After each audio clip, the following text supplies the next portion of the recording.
क्षेत्र से हूं जहां पर 5 दशक एक खानदान का राज रहा है। उस क्षेत्र में कभी भारतीय जनता पार्टी का पटका पहनना मतलब मौत का सामान घर लाना, ऐसा वातावरण हुआ करता था। मैं उस क्षेत्र से हूं जहां पर हाथ को साफ किया गया, साइकिल को पंक्चर की गई और आज वही बहन आपके क्षेत्र आई है। हार से डर कर भागने की कांग्रेस की अब फितरत सी हो गई है। अमेठी वालों से पूछ लो। सुना है कुछ लोग वायनाड में आज अपना पर्चा भर रहे हैं, वहां मेरे प्रदेश अध्यक्ष उसके सामने चुनाव लड़ रहे हैं और कह रहे हैं अब गत इतनी हो गई है उनकी राजनीति की कि आतंकवादी संगठनों से वो सहायता मांग रहे हैं। मैं उस क्षेत्र, जिस गठबंधन, जिस पार्टी से ताल्लुक रखते हैं, वो ऐसा जो लोकतंत्र की रक्षा और लोकतांत्रिक ढांचे में जनता जनार्दन के उत्थान के लिए समर्पित है। ये फर्क है। मैं भी सोच रही थी इस लोकसभा में आने से पहले कि कांग्रेस की हार का सबसे पहला संकेत क्या कि मेरे प्रदेश अध्यक्ष के सामने कांग्रेस ने लड़ने से इनकार कर दिया।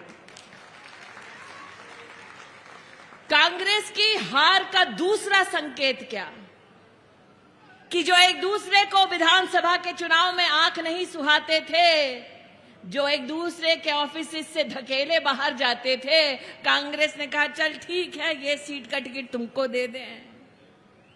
वैसे वीडी भैया, हार से डर कर भागने की कांग्रेस की अब फितरत सी हो गई है। अमेठी वालों से पूछ लो। फिर हमने देखा दिया तो सपा को दिया और सपा ने उस टिकट का क्या किया। हम क्या अच्छा भैया वीडी भैया से लड़ने आए हैं साइकिल वाले। फिर वहां दिल्ली से निकले, अमेठी से दिल्ली पहुंचे तो हमको किसी ने फोन किया मध्य प्रदेश से और कहा दीदी सपा ने अपना टिकट बदल दिया। मैंने कहा जिनकी डेली नीयत बदलती है उनका टिकट बदलना आश्चर्य की बात नहीं है। आज मैं एक आहत मुद्रा में कुछ बोलने वाली हूं, बुरा मत मानिएगा पत्रकार मित्रों।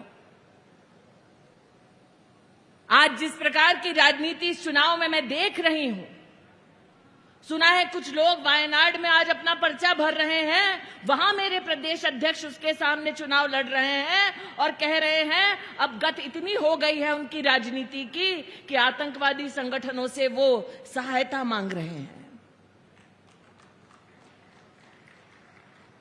ये वो लोग हैं जिन्होंने भारत की संसद में भारत का बहिष्कार करने का दुस्साहस किया जब भारतीय जनता पार्टी ने कहा धारा 370 हटेगी। ये वो लोग हैं जिन्होंने भारत की सुरक्षा बलों से प्रमाण मांगा जब हमने कहा कि आसमान चीरकर पाकिस्तान में घुसकर हमारी वायुसेना ने प्रहार किया है दुश्मन के कैंपों पर। आज ये लोग अपनी सत्ता के लिए देश को धमकी देते हैं कि अगर मोदी फिर से प्रधानमंत्री बन गया तो देश में आग लग जाएगी। मैं राहुल गांधी से कहना चाहती हूं कान खोलकर सुन लो, इस देश को पहले भी गोरों ने ललकारा था, इसी देश ने गोरों को धूल चटाई। इस देश को पहले भी दुश्मनों ने ललकारा था, इसी देश ने धूल चटाई।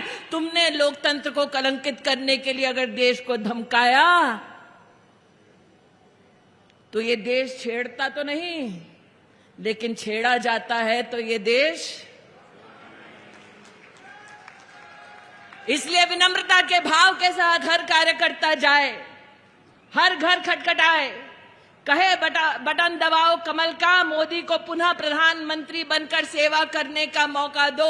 अगर देश की सुरक्षा प्यारी है तो कमल का बटन दबाओ, अगर राम भक्त का स्वाभिमान प्यारा है तो कमल का बटन दबाओ।